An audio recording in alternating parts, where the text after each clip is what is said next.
Welcome to the Independent School District 279 School Board Candidate Forum, and thank you for attending this evening. I am Joe Paquette with the North Hennepin Area Chamber of Commerce. The North Hennepin Area Chamber and the League of Women Voters of Brooklyn Park, Osseo, Maple Grove are co-sponsoring this candidate forum to encourage voter interest in the upcoming election on November 6th. Neither organization endorses any of the candidates for office. We would like to thank the City of Brooklyn Park for the use of their facility for this forum and Northwest Community Television for their support in televising this event live tonight and for their scheduling of cablecast replays.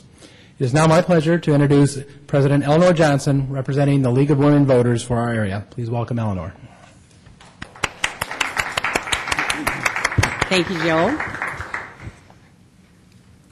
I am Eleanor Johnson with the League of Women Voters from Brooklyn Park, Osseo, Maple Grove. We are happy we could join the Chamber with the Osseo District 279 Candidate Forum. I'd like to call your attention to the table over by where you came in, and on the table there are some voter registration cards. If you have moved since the last election, you do need to fill out a new voter registration card. Candidate forums are an excellent way for the community to get to know individuals running for office. It also provides a venue to allow individuals to ask candidates questions that are important to you. Our moderator will be happy to ask all of the questions that you have, providing that the questions are written so they are legible and that they are not a personal attack against any of our candidates. If you would like to submit a question, please hold up your hand and you will be given a card. And when you've written your question, just hold up the card and someone will pick it up from you and we will get it to our moderator. The earlier you have your questions, the more likely they'll get asked. So now I'd like to introduce Linda Freeman as our moderator for this evening. Linda is a member of our league and lives here in Brooklyn Park. However, her children went to Minneapolis when her children were going to school. Thank you, Linda, for being here. Thank you. Again, good evening, everybody. On behalf of the League of Women Voters, I would like to welcome you to the Candidates Forum this evening. The League of Women Voters is an organization that is nonpartisan and volunteer-based. It is organized at the local, state, and national level to encourage citizens to participate in government. While the LWV members do study and take stands on issues, we do not endorse or support political parties or candidates.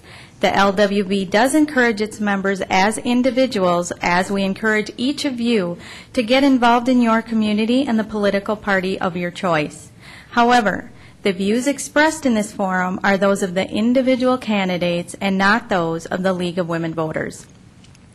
By sponsoring this forum this evening, the League provides an opportunity for citizen participation and exposure to candidates, but does not provide an endorsement of any candidate or candidates. All viable candidates have been invited to participate this evening.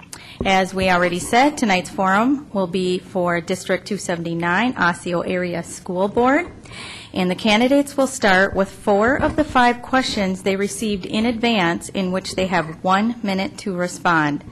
Then our candidates will have up to 30 seconds to respond to each of the questions that are coming from the audience. Finally, they will be given 1 minute for their final question, which is their final statement. Candidates, the League would like to request you to refrain from making any personal attacks against each other. I'd like to take this moment to point out our timekeepers over there. They will show you when you have 15 seconds to finish your statements, then show you that your time is expired. Please finish your sentence at that time, as I will be directing the next speaker's turn. The order has been randomly selected. For the audience, please remember to turn off all communication devices at this time, and there will be no photography during the event. And what I'm going to ask, since there's so many of you and I don't want to mispronounce anybody's names, I'd like to ask each one of you to introduce yourself real quick, and we can start with Linda and come this way, please. If you'd introduce yourself. At this point, could you just say what your name is going down the line for the record? I'm Gerhardt.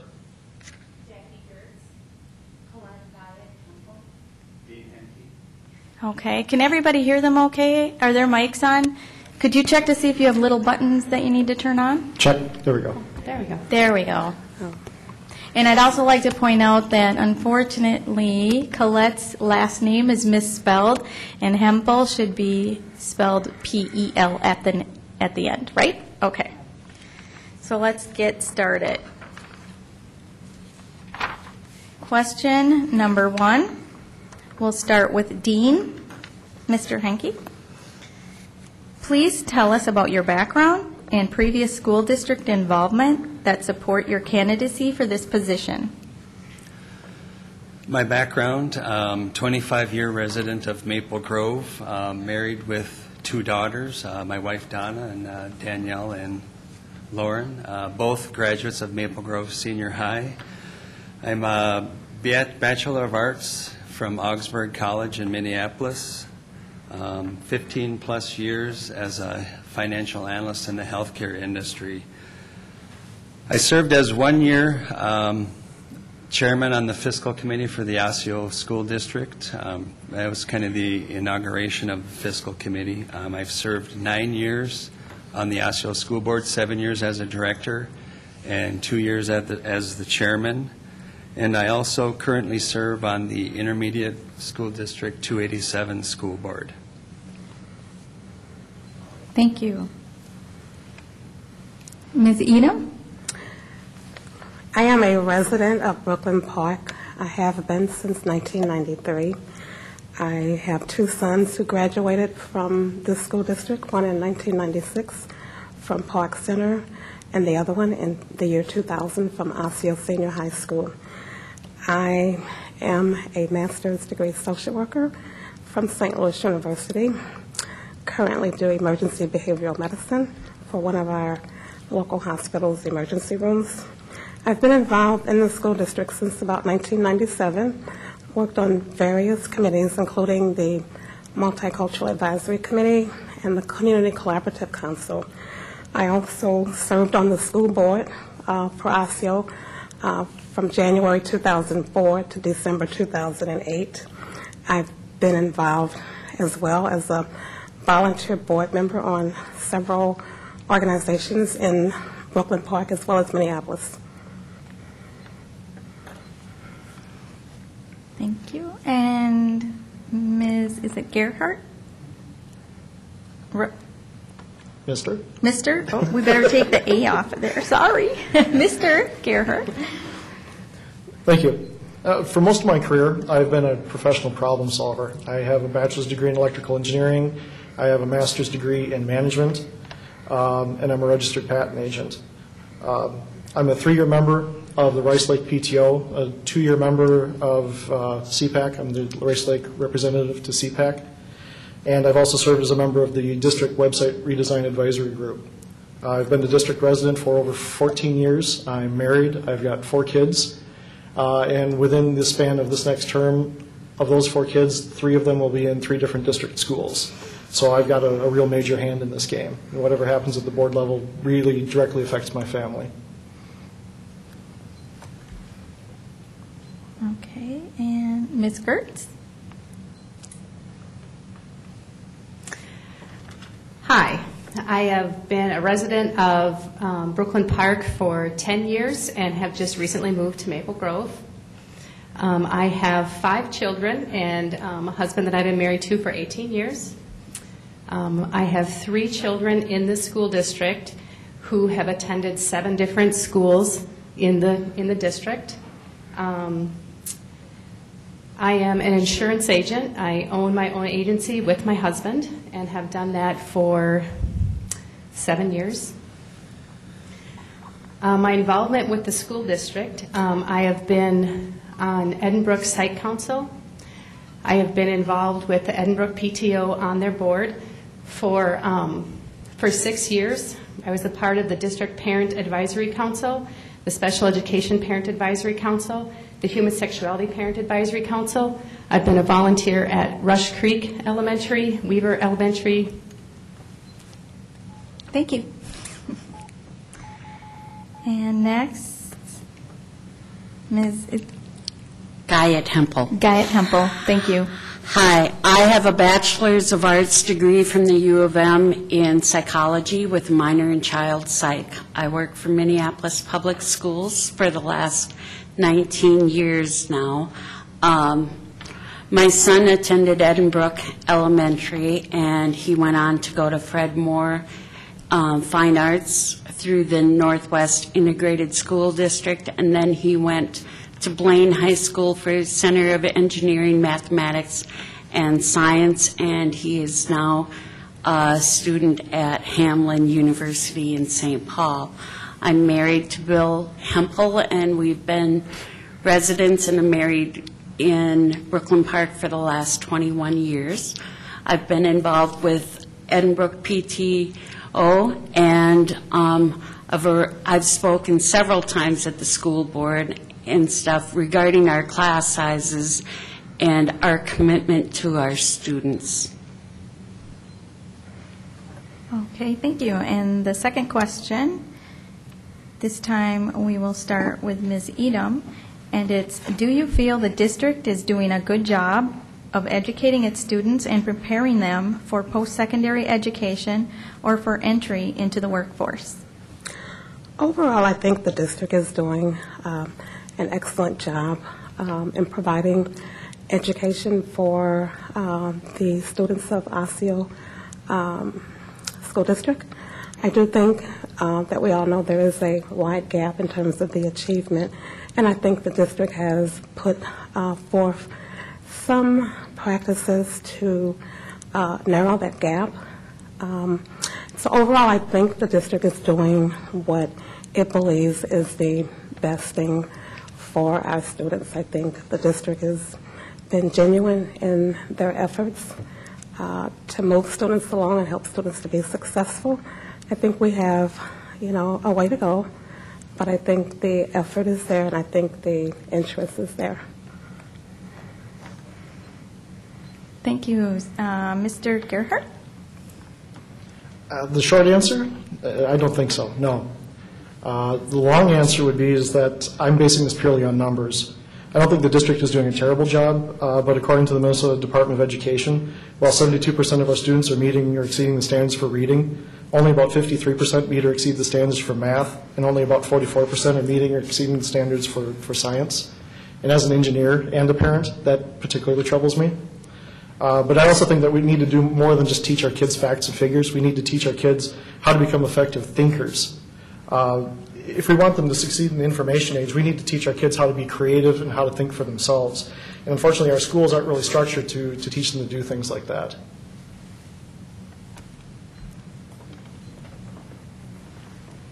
Ms. Gertz? I think that as the school district has progressed over the years and as society has progressed, the school district has seen things that have needed to be changed and have started putting implementations in place to meet those changes. Currently, more students than ever before are enrolled in high performance and advanced placement and international baccalaureate programs. Reading scores are up 24% and math up 9% from 2008 to 2012. Although I don't think that everything is, perfect and at the place where it, at the perfect, nirvana, but I do believe that they're making improvements and are open to making some changes to move things forward. Thank you.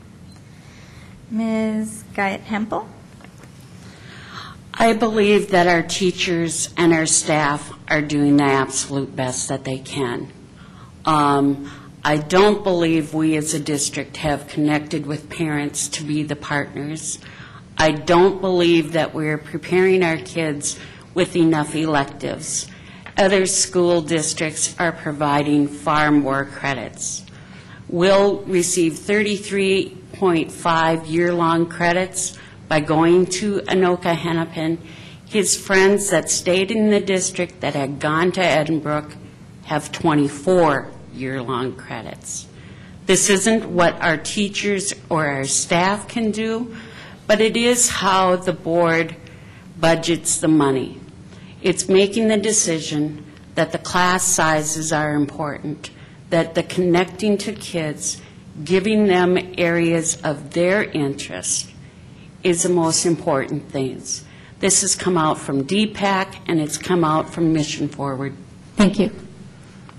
Mr. Hanke? Thank you. I think the school district fully prepares students for post-secondary education and entry into the workforce. Those that are engaged in school and value education and have parents or guardian that are also engaged in their education. A personal story for me is my oldest daughter starting her second year of college at the U of M Rochester, and I've asked her throughout the year, and she's shared she's felt fully prepared for college, but that's through a lot of hard work and involvement. Some of her peers have not been as well prepared and have not fared as well or have dropped out. So our challenge is to connect with and re-engage with those students and parents that are currently not engaged in school or value education. Thank you. Question number 3. Do you support the board's recent decision to put a $9 million 5-year operating levy and a $5 million 10-year technology levy on the ballot for this election? Why or why not? And we'll start with Mr. Gerhardt. Regarding the operating levy, I don't like it, but I think it's almost a moot point. I mean, under current law, the way funding is set up for schools, the way it comes down from the state, either the district can raise taxes, it can break laws, or it can shut down. And really none of those are much of a choice. Regarding the technology levy, let me put it this way. I'm not necessarily against it, but what I'm waiting to hear is how much improvement in students' scores is this going to buy us. I don't really care how many gadgets it buys. I want to see the results and how that comes back to the dollars that are being spent. When it comes to the technology itself, I personally calculate that the district might be wasting upwards of 8 times more money than is needed to do the same job that they're doing right now. I'm not real enthused about giving an inefficient IT department another $50 million to waste. By contrast, I have a serious plan that will allow us to buy 8 times more technology with no net increase in expense. And most of that money can be used to put technology right in the hands of students rather than to use it for things like paying for additional IT staff. Thank you. Ms. Gertz. Yes, I agree with having the levy. If we don't pass the operating levy, we're going to be forced to reduce expenses in the district by about $14 million over the next 2 years. And so we need that for operating. And for the technology, I do agree with that levy, because technology is a huge tool that's available to us if we choose to financially support it. It will help our students in preparing more for post-secondary education and entry into the workforce, and it also can help close the achievement gap with the engagement that technology brings to students and staff. These are tools that will help teachers in raising all students in their higher academic levels. Thank you. Ms. Guy-Hempel? I support the educational operational levy as well as the technology levy. I wish the operational was for 10 years instead of 5. I disagree with the fact that the main conversation was done in a work session instead of in front of the community on tape at a board meeting.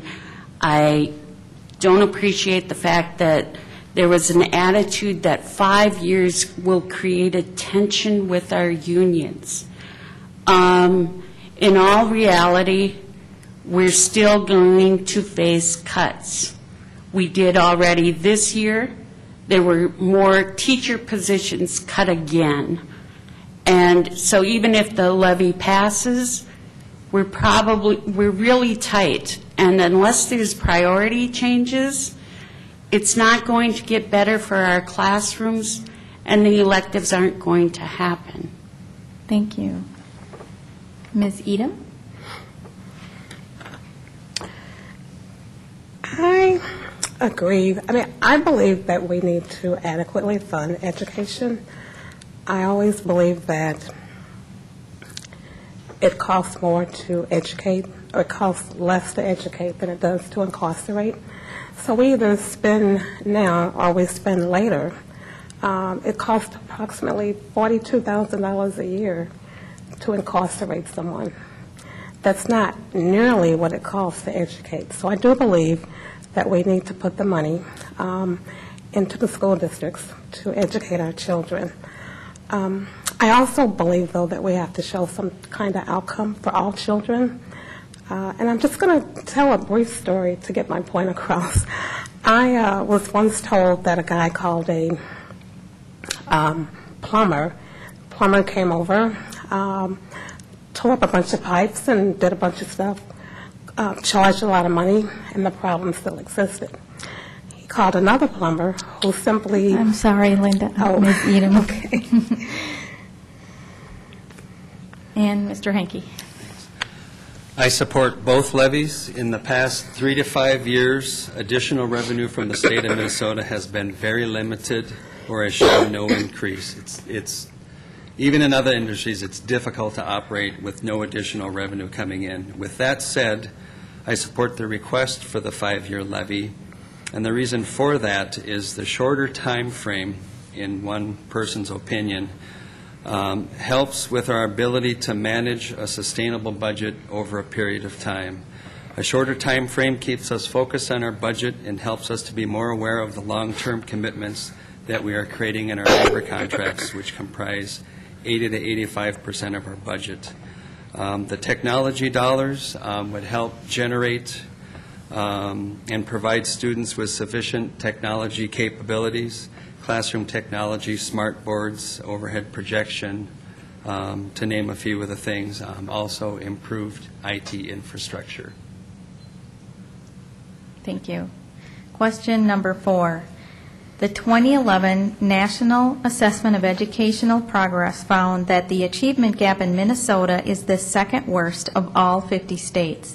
In fact, the 2012 MCA scores show that District 279's achievement gap mirrors the state's achievement gap. What do you propose to address and begin to close the achievement gap in District 279? And Ms. Gertz. I don't believe that there's any one magic bullet to do this one thing, and that's going to close the achievement gap if it had already been done. But there are several different things that we can do. And one way that we can is by closing the teaching gap. Students that are taught by several effective teachers in a row soar, no matter what their family background is. And if you have just 2 ineffective teachers in a row, sometimes it's hard to recover. We need to have, so strong teaching is a must for children at risk. I believe that the best teachers must be placed where the greatest needs exist, and educators need to be culturally competent. I believe that the best teachers can help teach in fashions to help close that achievement gap. Ms. Guyot-Hempel. I believe that shrinking the class sizes and teaching parents to be a connected part, and they're the partner with the student and the teacher for growth. That said, ELL students that have difficulty with reading and hearing, turning on the closed caption device on your TV will improve your child's ability to read. It'll improve their ability to spell. It'll improve and do a connection where you don't have to sit right next to them, but doing the homework, stressing the fact that when a child is disrupting a class, it impacts every child in that class's learning. We have to do a better job of connecting to kids. Number one way of doing that is not making the magic class size of 15, but a reasonable one. Mr. Henke? My goal continues to be an effective teacher in every classroom, an effective principal in every building, and effective management staff to provide guidance and leadership, to have sustainable budgets so that we can have manageable and reasonable class sizes to support our students, and to have the necessary staff resources to help guide our students post-secondary or as they enter the workforce. Thanks. Ms. Edom. Well, I'm going to say that since 1815, it's been recognized that parent involvement is an important part of school success.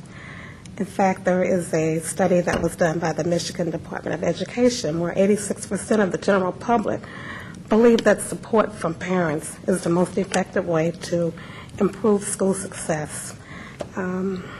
So research also shows that with parent involvement, you have higher grades and test scores, better attendance, lower rates of suspension, decreased use of drugs and alcohol, and fewer incidents of violence.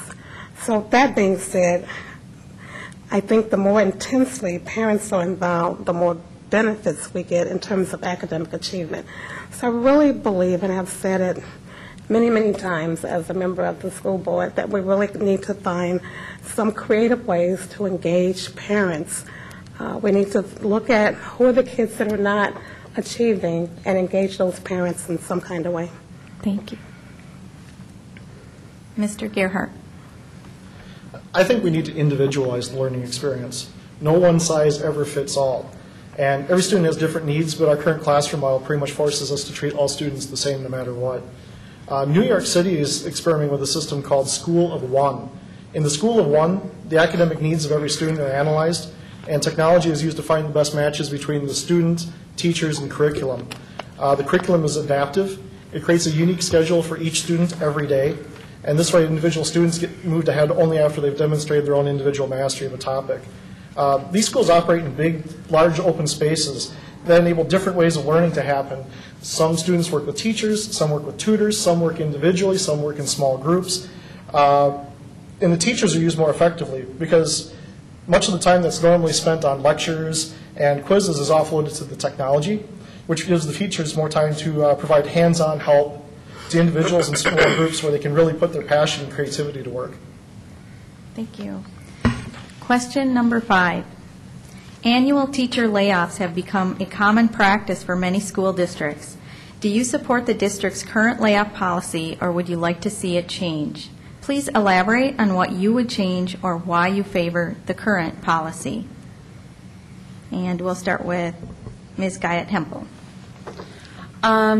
Like many school districts, teachers without tenure are laid off annually. That's a given across the state and across most school districts in the country. I believe in, layoffs are by seniority to the extent that inappropriate teachers are handled through the administrative channels and are put on performance evals, and that's the way we dismiss teachers that are not being effective.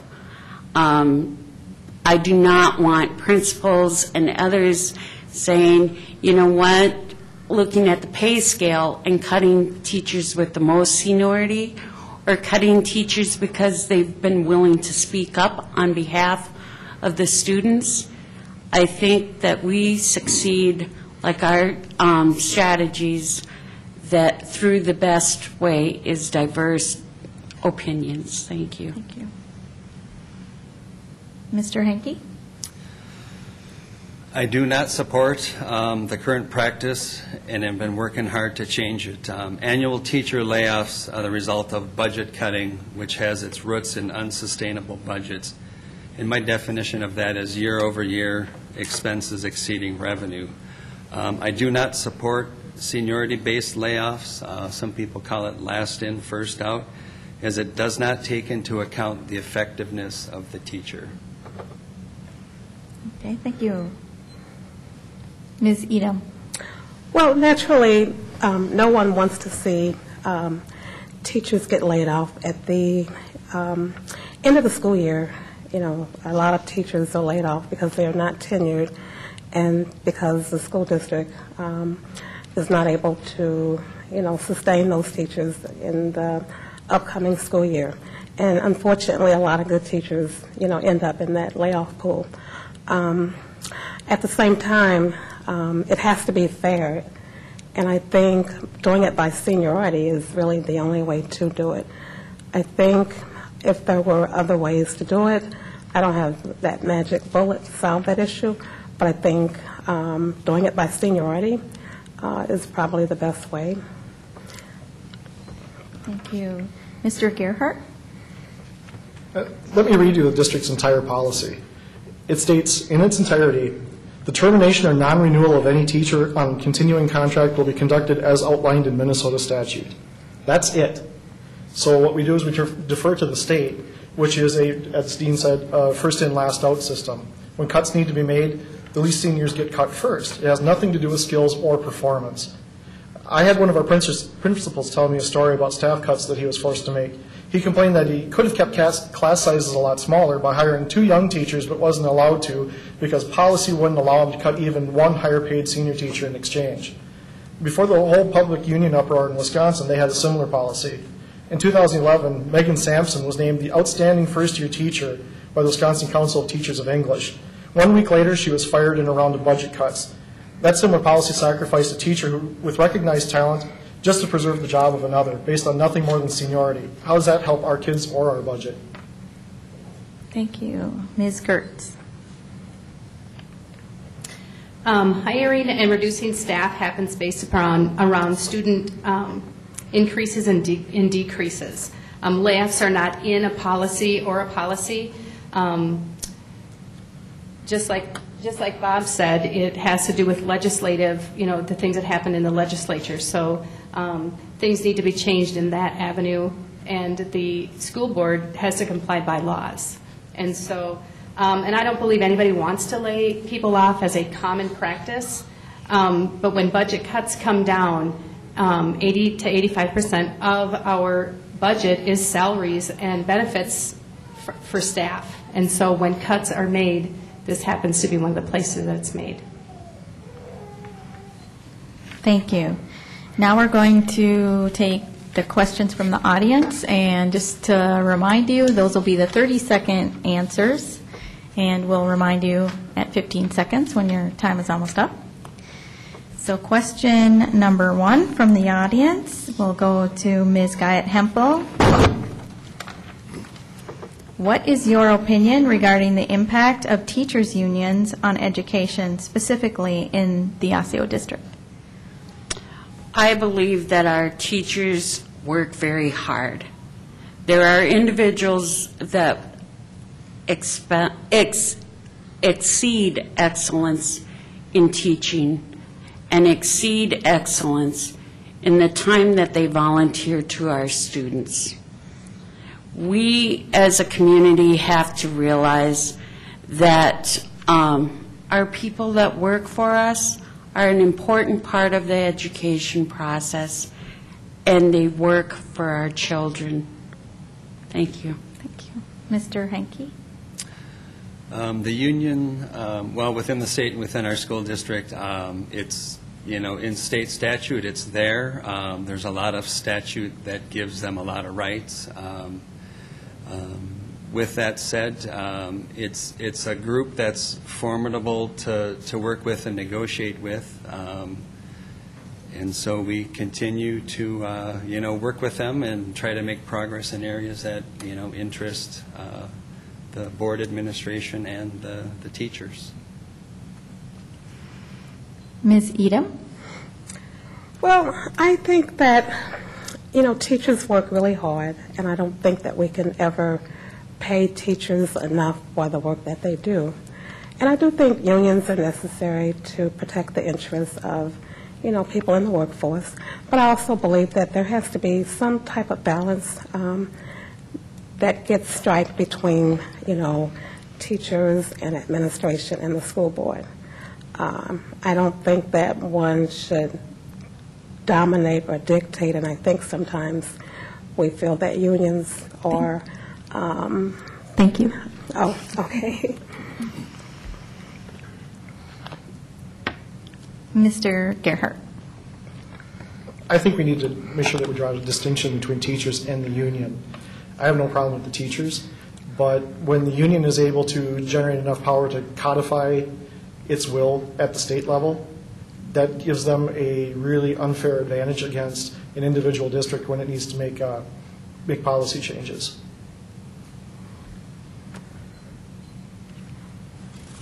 Thank you. And the first question will be Mr. Henke. What is your opinion regarding early childhood education, preschool, and its role in addressing the achievement gap? Did I miss somebody? Yes. Oh, I'm sorry. But I didn't know maybe it was supposed to. My fault. I do this at least once. Okay. Ms. Kurtz. Can you please read that question again? So the first one is, what is your opinion regarding the impact of teachers' unions on education, specifically in the Osseo district? I have a great amount of respect for teachers. I believe that unions in some fashion can be helpful. And I believe that not all teachers love the union. They're made to be a part of it. And so I think that negotiating with them and working on the pros and cons of what unions do for benefits, what they can do to help, I think that we need to kind of work with them. Thank you. Okay. I'll reread the question again. What is your opinion regarding early childhood education, preschool, and its role in addressing the achievement gap? Mr. Henke. I know we've seen it's demonstrated that it's a valuable resource for some of our students that are not fully prepared to enter school. Our circumstances at home are a little bit different. We chose to have my wife work part-time, so kind of in a sense that was something we were able to do, a decision that we made. But for those that may not have that ability, it's a resource that's been demonstrated to be effective. Mr. Gerhardt. I think that some more research needs to be done into this. I think that the early advantage is very apparent, but I've also seen a lot of studies that say that advantage wears off by about the first or second grade. So I'm not really sure if the long-term effect is worth the separation from family or the expense of the program in the first place. I think the kid would probably be better off with a parent than in school. Thank you. And Ms. Guyette-Hempel? I believe in early childhood education, but I also believe that there should be a sliding scale, and parent responsibility of paying for early childhood is an important part of the piece of not taking so much money from the K-12. I believe in full-day kindergarten and a high-five program for students that aren't ready, and for special ed programming for students that are age 3, because there can be real success for those students. Ms. Gertz? I believe that early childhood education is one of the things to help close the achievement gap. Mr. Henke mentioned that they had this opportunity to be able to have his wife home and work part-time, but not everybody has that opportunity. So we can having this kind of program helps those that don't have that opportunity so that we can help close that gap. Ms. Edom? Well, I believe that early childhood education is vital, and I think it has been demonstrated through research that preparing children early on gives them a jump start in terms of kindergarten through 12th grade. It's something that I don't think is new. I think the elites have been starting the education process even with children that are, still toddlers, kids who are still in the infancy stage. So I think early childhood education is necessary. Next question, and I'll start with you again, Ms. Edom. Would you please tell us your personal experience in visiting classrooms in the district? What did you observe? Well, my personal experience comes from when my children were in school, and that's been a long time ago. But what I can remember is that the teachers were very stern in terms of, having children listen and pay attention. There weren't a lot of disruptions. I think the teachers that I noticed were very eager to teach, and I felt that, the kids were paying attention. So it was a good experience for me. Mr. Henke.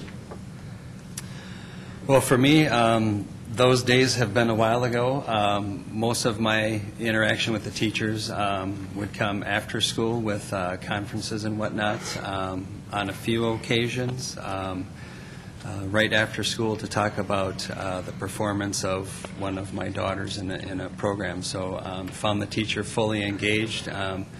We had a little mutual kind of misunderstanding from our daughter of what was actually happening, so it was good that we clarified that. Thanks. Thank you. Ms. Gertz. My personal experience of visiting classrooms, I have had the opportunity to visit 2 different styles of classrooms.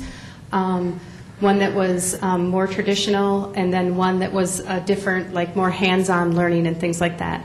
In the hands-on learning and where technology was in the hands of kids, I saw that the behaviors were less and that students were engaged.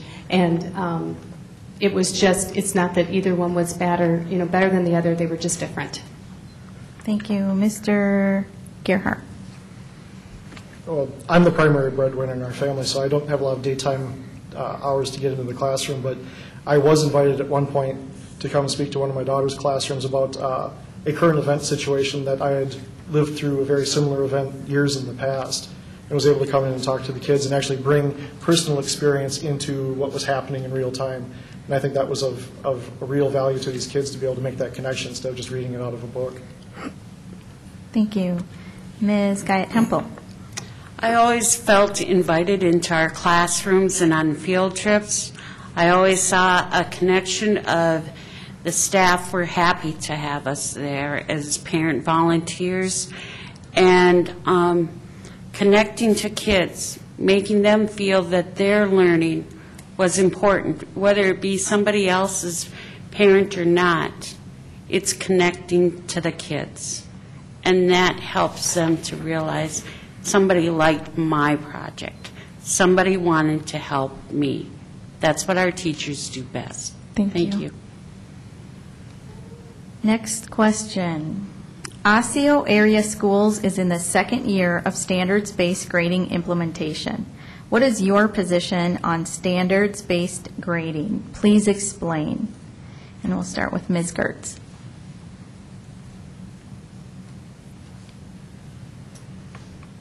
I believe that I like the standard-based grading. Students are, their work is compared to a standard describing what the students should be knowing and what they should have learned on a specific subject. They're not compared against their peers, and in this fashion, we can focus more on academic achievement and it'll give us a better picture of where we truly are at.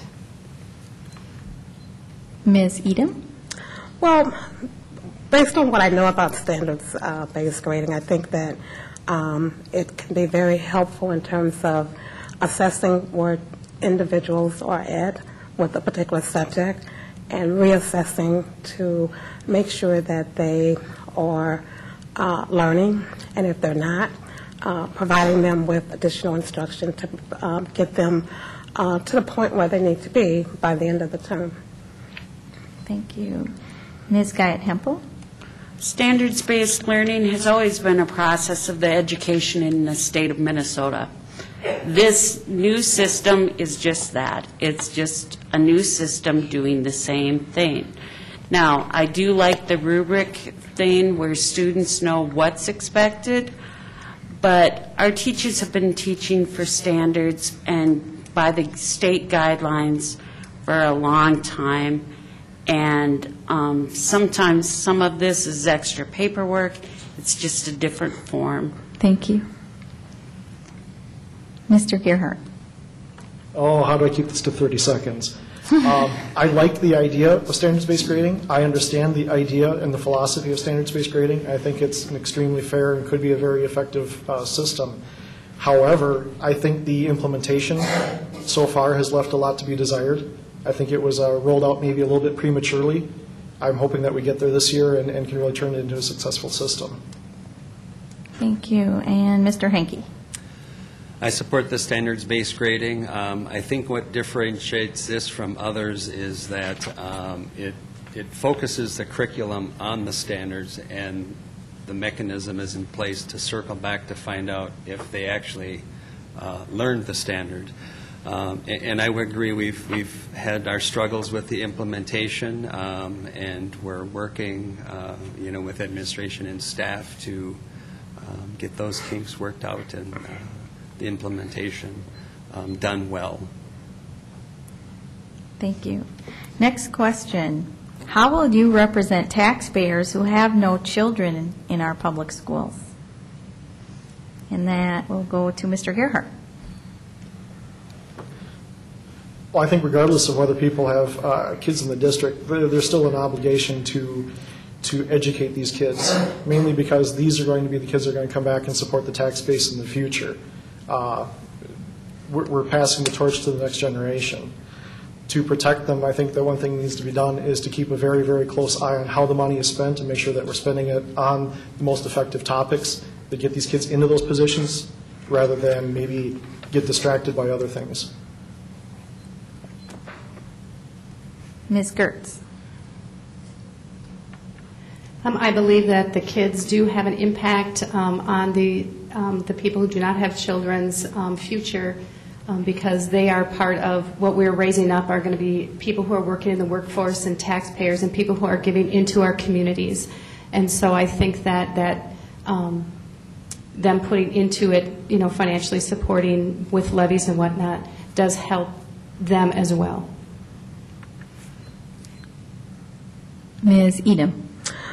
I think for the sake of having safe and healthy communities, we need to have all taxpayers understand their role in terms of educating children. We know that kids who cannot compete academically are usually the kids that are going to be in trouble at some point in the future.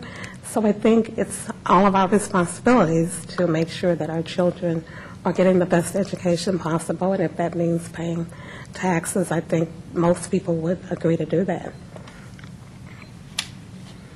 Ms. Guyot-Hempel. The most likely people in the past to vote for our levies has been the 65 and older group. These are the people that clearly, in most cases, do not have children any longer in the district. And I support them, and I am grateful for their actions. But the district's perception within the district and outside of the district of the haves and the have-nots by the line of 169 has greatly impacted the residents of Brooklyn Park. Thank you. Next question. We'll go. Oh, I'm sorry. That's quite all right. Go ahead. I'll continue to represent them as I have in the past. Effective schools, quality programs, continue to keep an eye and a focus on the budget. Make sure that when our students leave our schools, they're well prepared. Thanks, and I'll start with you on this next question. Mr. Henke, how will you seek to incorporate your approach to problem solving with that of other school board members to build consensus? Geez, you hate to sound cliche. It'll be my same approach. I'm pretty straightforward. I'm open. I strongly advocate for what I believe is the right path to go. Working with my fellow board members, we've resolved some pretty tough things, and I'll just continue to work in that same fashion, open and honest. Thanks. Ms. Guyot-Hempel? I believe in working together as a collaborative group. We represent all of the district as a combined group, and we're going to have different opinions. but discussing at the meetings is the right way to go so that people hear their values and a true discussion of the topics. Compromise works for the benefit of kids, and that's how we achieve the best. Ms. Edom. I think it's best when school board members can work towards some kind of consensus. We all come with different opinions, we bring different perspectives, and I think that's great. And I think it's imperative that school board members take the time to work on coming to a consensus, which I think will then represent everyone in our community. Mr. Gerhardt. I think the most important thing you can do is learn how to listen. It doesn't really make much sense to go into a debate with a closed mind. You need to listen to other people. You need to really understand where they're coming from. That doesn't necessarily mean complying with their ideas, but you can't reach an agreement, a disagreement, or a compromise unless you really understand what the other people are talking about first. Thank you. And Ms. Gertz? I will listen. That would be a big thing, is listening. Thinking outside the box and, coming to, if someone has a statement, trying to think of it in a different fashion, even if it's a fashion that I don't necessarily agree with or think, being open and honest and being respectful. Thank you. Next question, and we will start with Ms. Guyatt-Hempel. What have you done to prepare yourself, such as going to meetings, working sessions, to prepare yourself to be a member of the school board? Of all the people up here, other than the board members that were getting paid to be at board meetings and work sessions, I've been there the most. I've listened. I've gone when DPAC, I've gone when the Mission Forward reports were there, and I've truly tried to make a difference through public comment about the class sizes, about what other school districts are doing. The fact that Minneapolis is now offering 7 class hours. Thank you.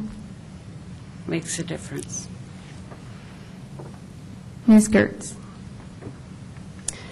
I think that what I've done to prepare myself to run for school board is all of the years of involvement with the school district and staying on top of those things and being a willing volunteer to listen and to help support and serve the different schools in the district is what I've done to prepare. And Mr. Gerhardt? Ever since I started getting the idea of running for school board, I've been attending every single school board session, every work session I could possibly get to, and some of the other groups that are involved. I've been doing this since the beginning of the year, and I don't mean to argue, but I've looked around these rooms, and I've been the only community member, much less candidate, that has been at most of these meetings, say maybe once. And Mr. Henke? I've spent 9 years on the board, and I think what I've learned over the last few years it's also more valuable is attending as many of the meetings of other associations like the Minnesota school boards, connecting with those school board members and working with NSBA staff to try to understand and influence decisions that are going on at the state level, which can seriously impact what happens in our district. Thank you. And Ms. Edom? Well, I've been working on behalf of the school district since 1997, actually, with my children, with the multiple committees that I've been involved in. Since then, my 5 years on the school board, and since then, having returned to school and gotten 40-plus credits toward an education administration degree, simply because I want to understand education, curriculum, and administration better. Thank you. And this will be the last question from the audience, unless there's any more. Are there? Okay. It won't be the last question. The next one is, how will you work with lawmakers to get funding for our schools? And we'll start with Ms. Edom again. I think that we have to connect as much as possible with our legislators to help them to understand what the struggles are for, our school districts. I think educating them and keeping them close to us so that they know what's going on, I think is the best way to work with them. Mr. Henke? What I've found effective is to share with them the implications of the way they fund schools. Their recent, shift in funding hasn't impacted us yet, but it's impacted others. And then bringing good examples of the work that they do and how it impacts us. Geez, you hate to say it, it's been more negative than positive, but I don't want to leave it with that. But just helping them understand that the decisions they make definitely impact us. Thank you. Thanks. Ms. Gertz? I think going down and sharing with them the impacts of the decisions that they make are good, but also sharing with them creative ideas of where we can find money and creatively look how to change some of the ways that they do funding in a real hands-on, this is an idea that we can use. Everybody wants more money. We just need to find out, where we can get it from and how we can get it. Thank you. And Ms. Guyatt-Hempel? I've talked to state legislative members for the last decade over getting adequate funding for our schools. I've come to this very building for the town hall meetings by the local representatives and senators. And regards to Mr. Gerhardt's comment, maybe he's been there more this year, but I've been going for 10 years. So the track record's there as far as I'm concerned. I've been there for the students. Thank you. And Mr. Gerhardt? I think we have a real opportunity in front of us. I mean, Speaker of the House Zellers lives right in our district, and I don't think that relationship's been exploited to its fullest extent. I have a bit of a personal connection I think that I can use to be able to bend his ear a little bit. We went to college together at the same time. And in response to what Colette said, I think that being up to speed on current events has more value than being up to speed on the events of a decade ago.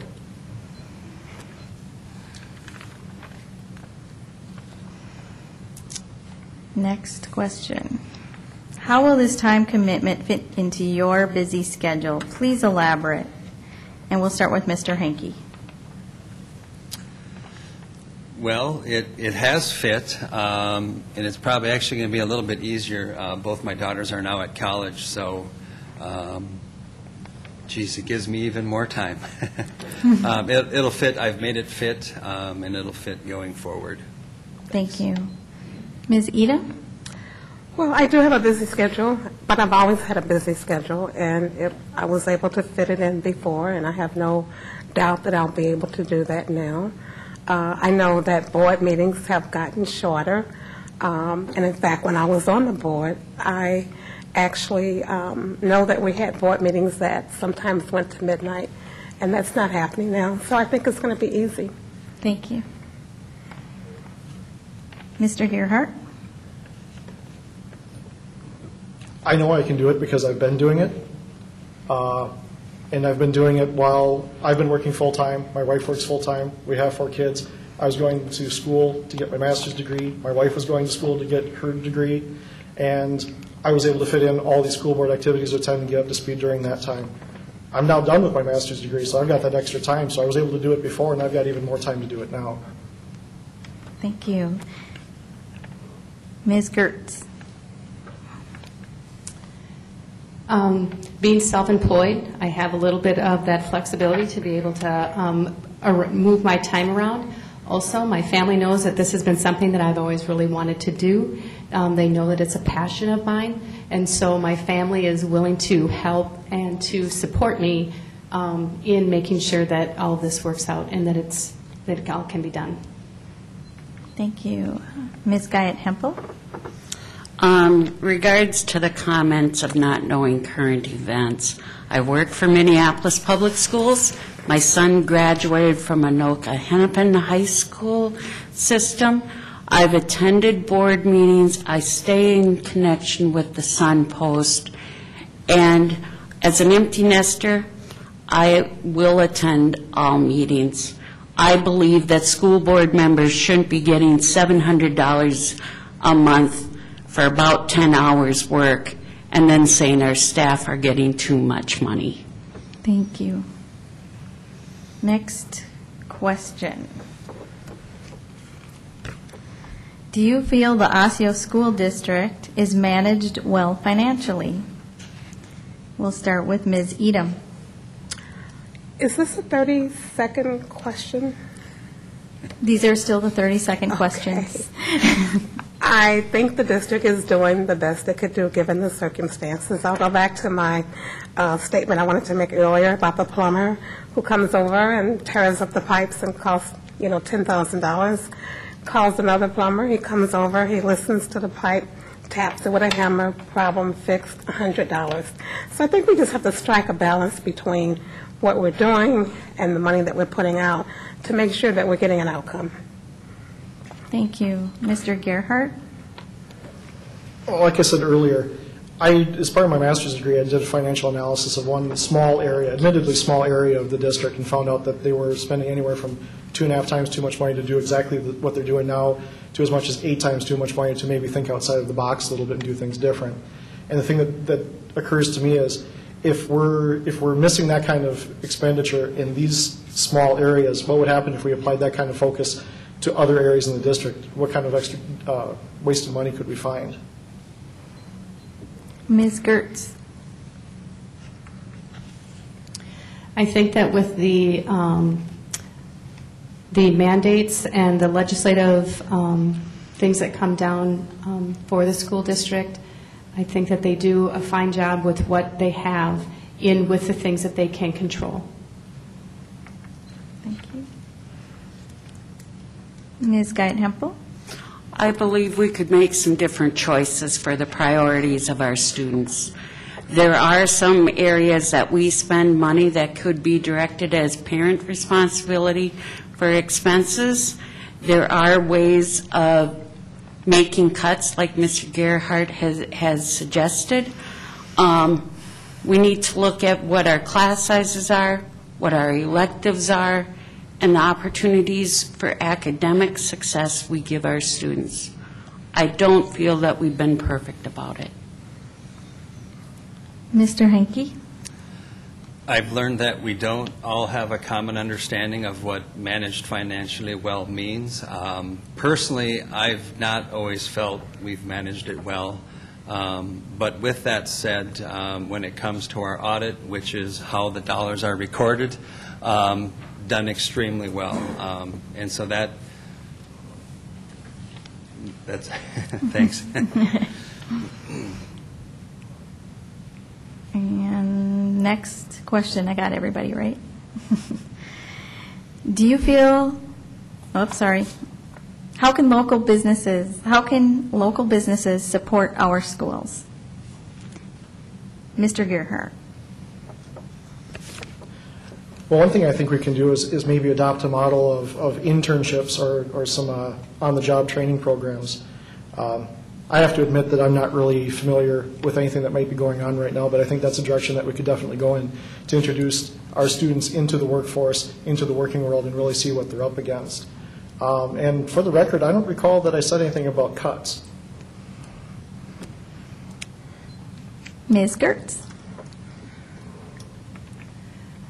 Having businesses have internship programs to kind of, give kids an idea of, what it's like out there would be good. Or even other businesses that are bigger businesses that could volunteer their time to help kids read and help volunteer in our schools.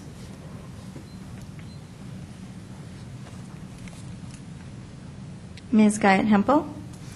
I believe 3 ways. One, our local businesses hire several of our high school students to participate in their programs and their learning opportunities of on the job.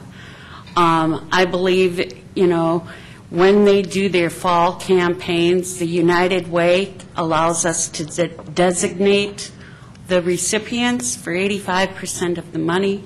I've done that. $10,000 in the past decade has gone to support public education and stuff in our schools. Mr. Henke?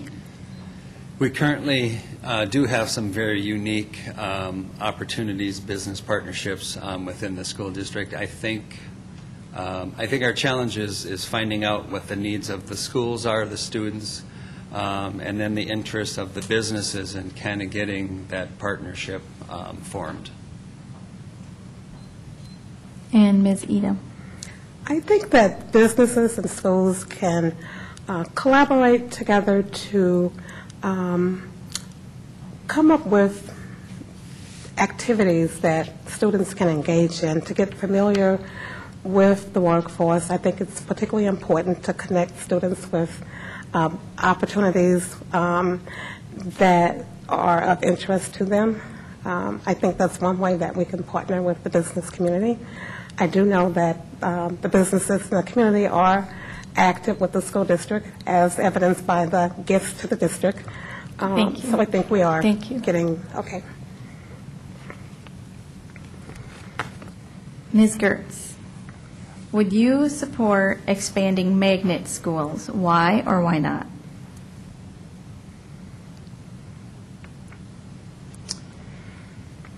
I would support expanding magnet schools in the form that they are different styles of teaching in the different magnet schools.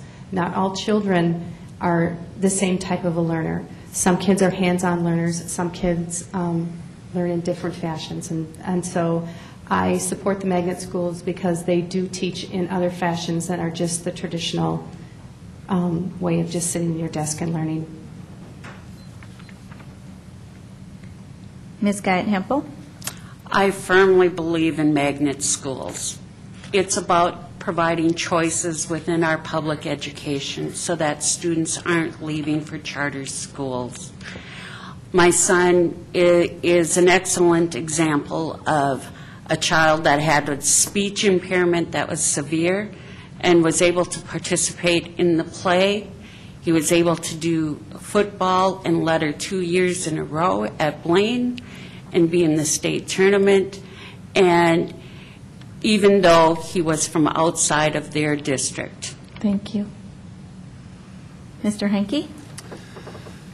We currently have magnet schools. I think I don't think I would support it at this time. I think the challenges with staff and resources would be a challenge. I would rather see us refine and enhance our opportunities within our existing programs, because we've got some really good programs. It's just, maybe just beefing them up more or making the opportunity more widely available. Ms. Edom? Well, I support magnet programs. I think that it provides an opportunity for children to make choices that are in line with what their interests are. An example would be the STEM magnet program. We also we have children that are gifted in other areas, such as in the arts, and we have a STEM magnet program that addresses children who have that interest. And I think that's the best way to get children more engaged in things that are important to them, and it utilizes their creativity. Mr. Gerhart? Budget issues aside, absolutely. I think that magnet schools are a wonderful idea. Like I said earlier, I'm a big fan of individualizing the learning experience, and magnet schools are a step in that direction. But I still think that we can go further to drive down the individualization of these experiences to the individual student and not just to groups. But I do think that grouping kids by their interest is a big improvement.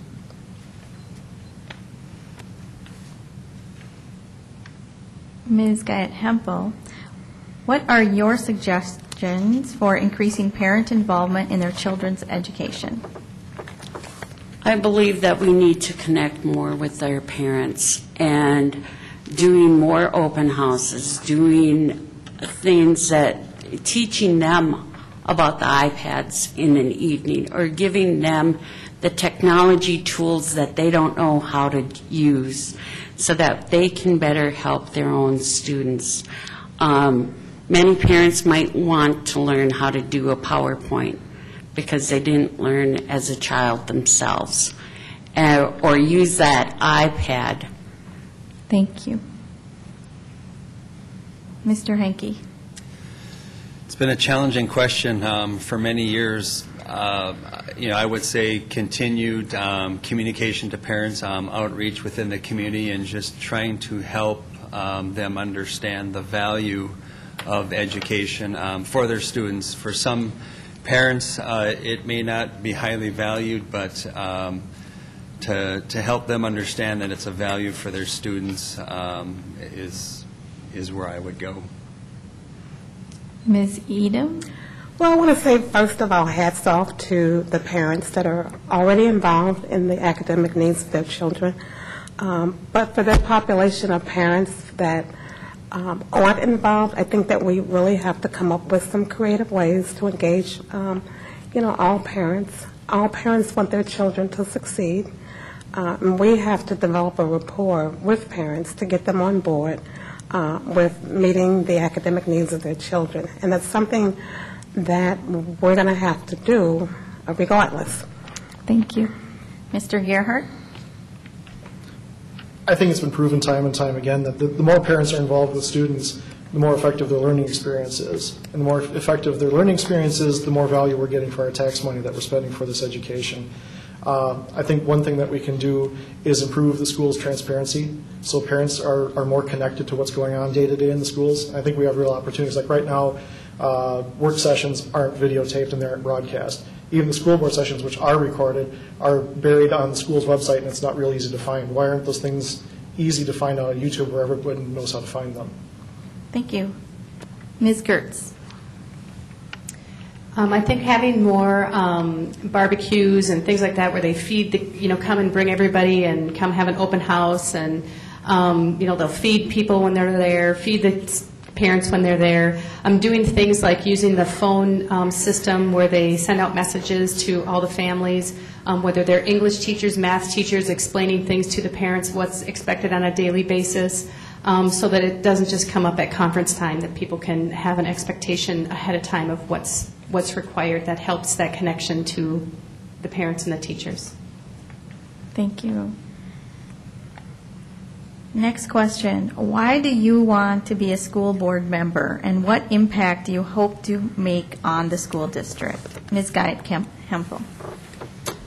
The reason why I've been coming for so long is to fight for the children. The largest class sizes my son ever was in his whole educational point to this point was at Edinbrook in 4th and 5th grades with class sizes over 34 students. His friends told me about the required electives at junior high, and it was embarrassing to go to their open houses this spring as graduates and say they had required electives or not their choices for electives. Mr. Henke? My passion continues to be to ensure that the resources that we do have are focused on our students to have the programs, the technology, the opportunities available to prepare them best for their life after high school. Thank you. Ms. Edom? Well, as long as I live in any community, I feel it's my responsibility to get involved with what is going on. And I have a passion for education because I believe that that is what is going to create healthy communities and safe communities. And so it is my desire to live in a healthy and a safe community. And I believe this is one of the ways to create that, is by getting involved. Mr. Gerhardt? My passion for this is driven by my own kids. Like I said earlier, I've got 4 kids. One of them isn't even in school yet. So I've got a good 14 years ahead of me before I'm free of that responsibility. And I can't afford to move my kids to a private school or something like that. So whatever happens at the school board district happens to my family directly. Whatever good decisions I can make as a school board member not only benefit me, but they benefit everybody. And any bad decisions have a direct consequence on my own family, not just everybody else. And Ms. Gertz? I've been serving the district for a long time in my volunteering, and this is just really the next natural step. I've enjoyed advocating for the children in the buildings that I've been a part of. I also, being a parent of a special needs child, I've learned how to advocate for that child and have found great pleasure in that. And I have developed a passion over the years to advocate for all children. Next question. What is an effective but fair way to evaluate teachers? How would you propose to identify the best teachers? Ms. Edom. Can you repeat that question? What is an effective but fair way to evaluate teachers? And how would you propose to identify the best teachers? I think that that would be more a question for school administrators who actually work with the teachers. I do think that there are some standards in place for evaluating teachers, and I would have to rely upon school administrators to address that. Ms. Gertz.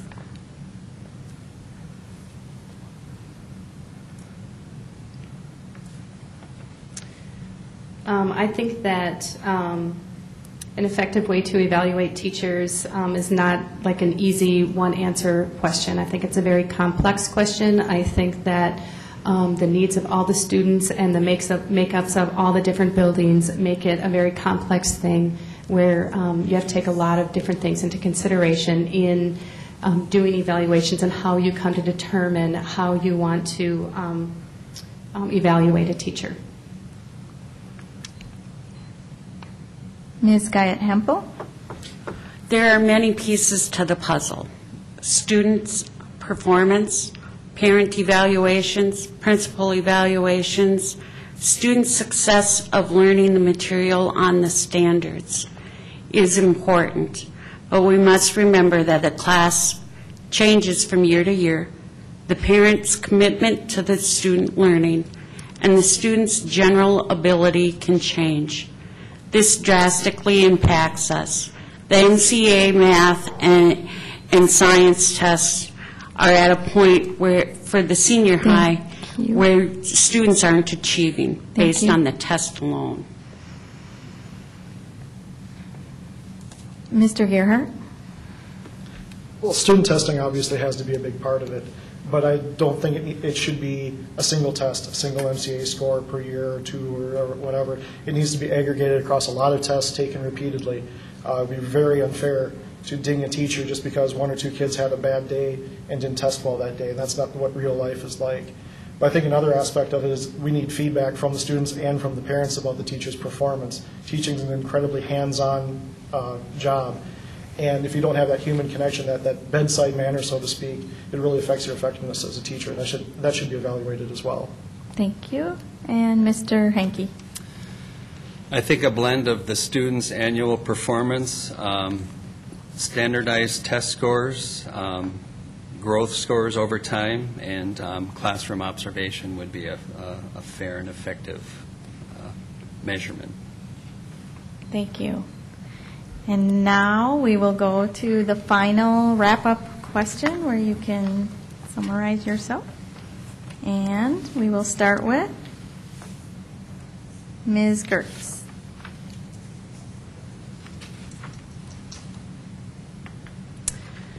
How I intend to best serve the school district and to move it forward is by one, I will embrace diversity. I will be a person who can be trusted. I will be a team player that will help to create unity. I will listen to and respect the ideas of others, and I will speak up when ideas need to be challenged, and I will be honest and open in my opinions and ideas. And I will continue to advocate for all children and ones that have received special education so that they are receiving all the opportunities that they can have. Thank you. Ms. Guyette-Hempel? I intend to serve our students through increasing the academic choices, through shrinking our class sizes that are excessively large, through providing equity across the district, through providing opportunities for academics, whether you're on the child that struggles special ed or the advanced placement and college material in the high schools. We have a responsibility to be fiscally reserved and treat our students with the most dignity and respect, and our taxpayers too. We have to work together. We have a common goal of educating students, and it is in the best interest of all taxpayers, community members, parents and students, staff alike, to work together for the common good and decide we're a team, not sections. Thank you. Mr. Hankey? I intend to best serve our students, staff, taxpayers, and community by continuing to advocate and work towards reforming our outdated practices, supporting our programs and practices that work well, communicate with, inform, and influence our elected representatives in St. Paul of state statutes that hinder our ability at local control, to communicate with students, parents, and staff of the opportunities that are available not only within our school district, but opportunities that are also available to our school district. And I ask for your vote in November. Thank you. Ms. Edom?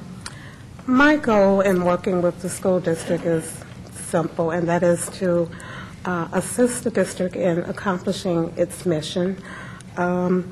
I also would advocate for striking a balance with the school district budget so that we create the least amount of disruption for children as we work on budgetary issues.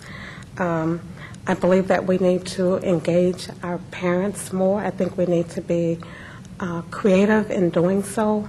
That is something that I have preached for the past 15 years probably, and I still say that we need to engage parents more. We need to be more inclusive of our community partners. I think those are the ways that we're going to get this job done and that we're going to create a safe and healthy community. So with that being said, I believe that it is my responsibility to simply serve the district and to assist in getting the mission accomplished. Thank you. Mr. Gerhardt? I think that by fundamentally changing our schools, we can change all the cities in our district for the better. Right now, our communities are bleeding out good people, and our schools are partly at fault. So long as there's even the perception that our district schools are less than stellar, the most affluent and mobile among us will continue to move to greener pastures. They leave us behind with half-empty neighborhoods and half-empty tax rolls to pay for the schools that our kids are still in. How can I best serve our cities and move them forward? I can help stop this bleeding. We need to not only change the actual performance of our schools, but we also need to change people's perception of our schools. Marginal improvements to the same old system will not be enough. We need to implement a radically different and better school system, one that will change not only our students' futures, but also change the perception of our communities as well. This perception will attract young, involved families to our towns, and these kinds of people will bring sharp minds, strong hands, youthful enthusiasm, and thick wallets to our communities. These are the kinds of neighbors that we want to attract in order to fuel our tax base, start local businesses, act as volunteers, and fill our church pews. These are the kinds of neighbors we need, folks who will lock arms with us and help us move our cities forward. Thank you. That concludes tonight's forum. And once again, on behalf of the League of Women Voters and the North Hennepin Chamber of Commerce, I would like to thank the candidates for agreeing to participate in tonight's forum. I would also like to thank the voters for attending and by submitting excellent questions. And I would like to thank the viewing audience as well. Remember that if we could not get to your question tonight, or if you have any further questions for the candidates, we invite you to contact them directly with your concerns. Please remember to vote on November 6th, as your vote truly does count. And thank you for coming, and have a great evening.